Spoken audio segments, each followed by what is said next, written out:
रसूलुल्लाह सल्लल्लाहु अलैहि वसल्लम ने इरशाद फरमाया, खवातीन से खिताब किया कि औरतें जहन्नम में मर्दों से ज्यादा होंगी। खवातीन ने पूछा क्यों? इस हदीस में तो है औरतें ज्यादा होंगी, दूसरी हदीस में आता है जन्नत में भी औरतें ज्यादा होंगी, एक और हदीस है। ये मैं इसलिए कह रहा हूँ कि खवातीन डर जाती हैं कि हम यहाँ भी वहाँ भी, हमें क्या मजाक है। वजह उसकी है कि खवातीन की आबादी ही ज्यादा होगी, तो जाहिर है इधर भी ज्यादा तो उधर भी ज्यादा। तो पूछा गया भाई वजह क्या है? आपने फरमाया तकफुरनल आशीर, शौहर की नाफरमानी करती हो, नाशुक्री, नाफरमानी नहीं कुफ्र कहते हैं नाशुक्री को। कैसे नाशुक्री? फरमाया सारी जिंदगी खिलाता है पिलाता है। आज कोई मर्द बीवी को छोड़ दे, बेचारी का क्या पुरसान हाल होता है हमारे मुआशरे में। घर उसको लेके देता है, गैस बिजली का बिल, छत मुहैया की, उसको तहफ़्फ़ुज़ दिया, उसकी औलाद का हमेशा के लिए मुहाफिज बना, इतने बड़े बड़े इनामात एहसानात।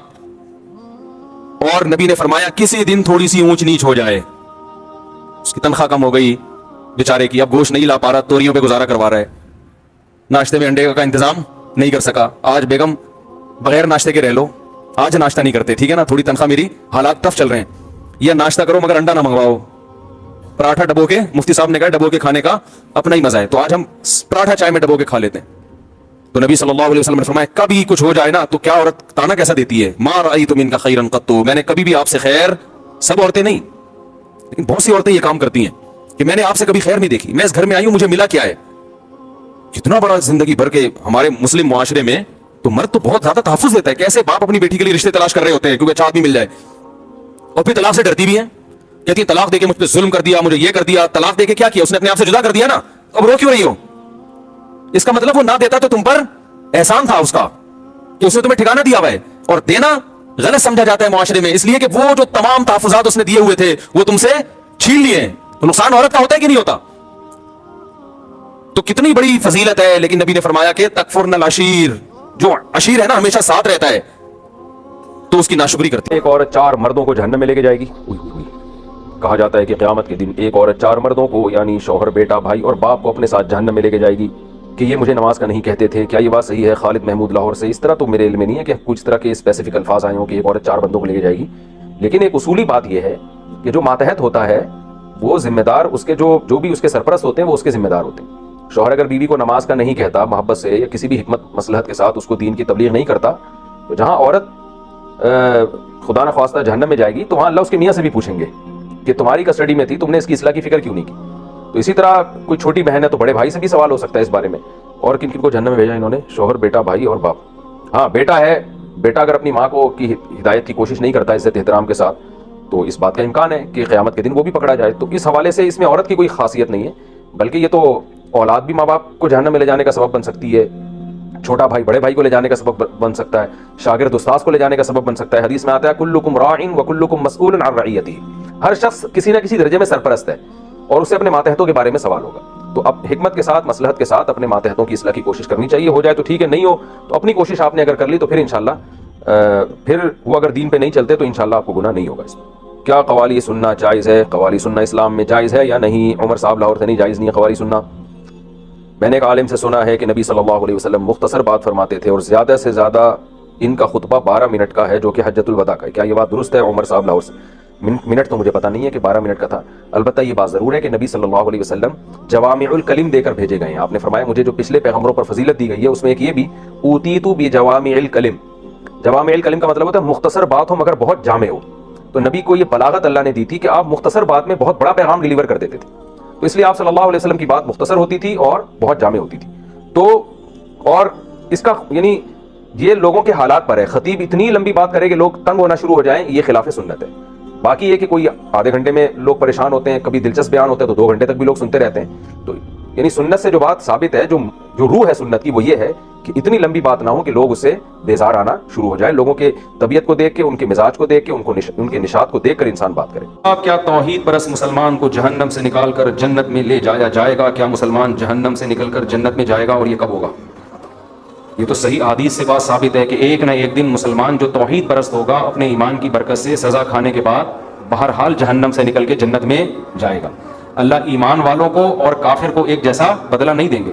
हदीस में आता है कि जब जहन्नमी जहन्नम में चले जाएंगे, एक तवील अरसे के बाद काफिर जो है ना ये ताना देगा मुसलमान को कि तुम में और हम में फ़र्क क्या है? तुम कलमा पढ़ते थे, एक खुदा को मानते थे, अल्लाह के पैगंबरों को मानते थे, तुम भी गुनाह करते थे और हम भी गुनाह, تو نتیجہ تو دونوں کا ایک جیسا ہوا. تو حدیث میں آتا ہے اللہ کو غضب آئے گا اور اللہ ایک بہت بڑی تعداد صرف ایمان کی برکت سے جہنم سے نکالے گا. غیر مسلم اس پہ اعتراض کرتے ہیں, واہ بھائی واہ, مسلمان اتنے بڑے مجرم ہوئے, اچھے نہ بھی ہوں پھر بھی بالآخر جہنم سے نکلیں گے اور ہم جیسے مرضی ہوں جلتے رہیں گے جہنم میں, یہ کیسا اسلام ہے؟ بھائی اپنوں کا ہمیشہ دنیا خیال کرتی ہے اور جو اپنے نہیں ہوتے ان کا خیال نہیں کیا جاتا. آپ بتاؤ نا, امریکہ کا کوئی بندہ پاکستان میں جرم کرتا ہے, امریکہ کہتا ہے ہمارے حوالے کرو, ہاتھ لگانے کی بھی اجازت نہیں ہے کیونکہ ہمارا نیشنل ہے, یہ ہمارا کلمہ پڑا ہوا ہے اس نے, ٹھیک ہے نا. تو غیرت, جو بھی غیرت مند حکومت ہوگی وہ یہ کرے گی. تو اللہ کہتا ہے گنہگار تھا, مانتا تو تھا نا کہ میں ہوں, میں نے نعمتیں دی ہیں, گناہ کا اعتراف بھی کرتا تھا, اور تم تو مانتے ہی نہیں تھے کہ کوئی جنت بھی ہے کوئی جہنم بھی ہے. تم تو مذاق اڑاتے تھے ان چیزوں کا, قبر کا عذاب, اور تم تو ڈاروین اور سائنسدانوں کے پیچھے پڑے ہوئے تھے, تو جاؤ انہیں سے جا کے مانگو. سمجھتے ہو؟ تمہیں ڈاروین نے الٹی پٹیاں پڑھا دی تھی کہ یہ مرغی خود بنی ہے, یہ انڈے, یہ جو مرغی 21 دن انڈے سیتی ہے نا اور گھماتی رہتی ہے, یہ اس کی کھوپڑی میں آٹومیٹکلی آ گیا تھا. یہ بکری کا بچہ پیدا ہوتے ہی جو تھنوں کی طرف لپکتا ہے, یہ ایوولوشن کا نتیجہ ہے, ایوالو ہوئے ہیں, یہ اتنے سمجھدار ہو گئے, پیدا ہوتے ہی تھن تلاش کر رہے ہیں. سبحان الذی خلق الازواج کلھا, اللہ کہتے ہیں پاک ہے وہ ذات جس نے ہر چیز کے نر مادہ جوڑے بنائے. ایوالو ہونے کے نتیجے میں نر مادہ کیسے بن گئے؟ کیا ہو گیا بھائی؟ یہ سائنس اتنی ذہین ہے, نیچر اتنی ذہین ہے کہ ہر چیز نر اور مادہ میں ڈیوائڈ ہو گئی ہے, پھر ان کا ملاپ ہوتا ہے, بچے پیدا ہوتے ہیں. یہ ایوولوشن کا نتیجہ نہیں ہو سکتا, یہ کسی نے بنایا ہے. تو ہم تو بھائی اس بنانے والے کو مانتے ہیں کہ مرغا مرغی خود نہیں پیدا ہوئے, اس کے نتیجے میں انڈا آٹومیٹکلی وجود میں نہیں آ رہا. اس انڈے میں ایسے سافٹ ویئر کہ مرغی انڈا دینے سے پہلے چھپتی ہے کہاں جا کے دینا ہے, اس کو پہلے سے پتا ہے کہ یہ انڈے سے کیا نکلے گا, بچہ نکلے گا, حالانکہ اس نے کسی سے سیکھا نہیں ہے. ایوالو اگر ہو رہی ہیں چیزیں تو باڈی میں تبدیلی آئے نا, کھوپڑی کہاں سے اتنی ترقی کر رہی ہے؟ بتاؤ کسی کو ہنر سکھائے بغیر خود کوئی سیکھ لیتا ہے؟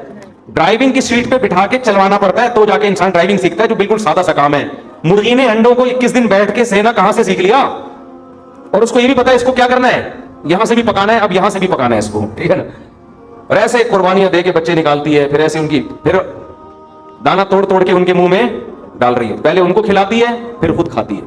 یہ سب چیزیں ایوولوشن کا نتیجہ نہیں ہے. تو جو کہتے ہیں ایوالو ہوا ہے سب کچھ, اللہ کہے گا جاؤ اس فطرت سے ہی اپنا بدلہ لو. ڈاروین تمہارا باپ, وہ تمہیں بتائے گا جنت کیا ہے اور جہنم.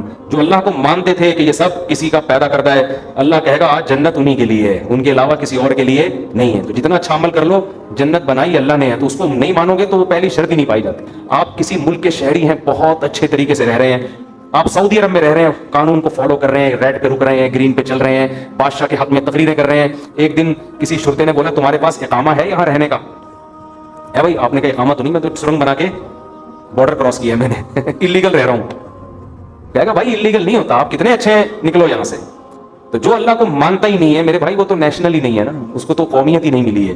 اللہ کہتے ہیں تم تو باغی ہو, تم آؤ میرے پاس, تمہارے جتنی نیکیاں ہیں ان کی مثال پہاڑ کی راک کے پہاڑ کی ہے, دیکھنے میں بڑی لگتی ہیں, ان کا وزن کچھ بھی نہیں. ایک بچہ اپنے باپ کو مانتا نہیں ہے, جتنی مرضی خدمت کرے باپ کوئی لفٹ نہیں کرائے گا, کہے گا نادرا میں کسی اور ابا کا نام ڈالا ہوا ہے تو نے. اور ایک بچہ باپ کا نالائق ہے, لیکن جب پوچھے تیرا باپ کون ہے, فوراً بتاتا ہے یہ میرا باپ ہے. باپ کہتا ہے نالائق ہے لیکن ہے کس کا, میرا ہے, تو میں چماٹ لگاؤں گا, دوسرے کو نہیں لگانے دوں گا, اس کو دفاع بھی کرے گا, وراثت بھی اسی کو دے گا. تو مسلمان کی مثال جو گناہگار ہے وہ ہے جو نالائق ہے مگر ہے اللہ کا اپنا, اور جو کافر جو نیک ہے اس کی مثال وہ ہے جو نیک ہے مگر اللہ کا نہیں ہے. اس کا یہ مطلب نہیں ہے کہ نیک نہ بنے آپ لوگ, برائیوں کی سزا بہرحال جہنم میں ملے گی, اس سے اللہ بچائے, وہ کوئی 2-4 دن کی ٹھکائی نہیں.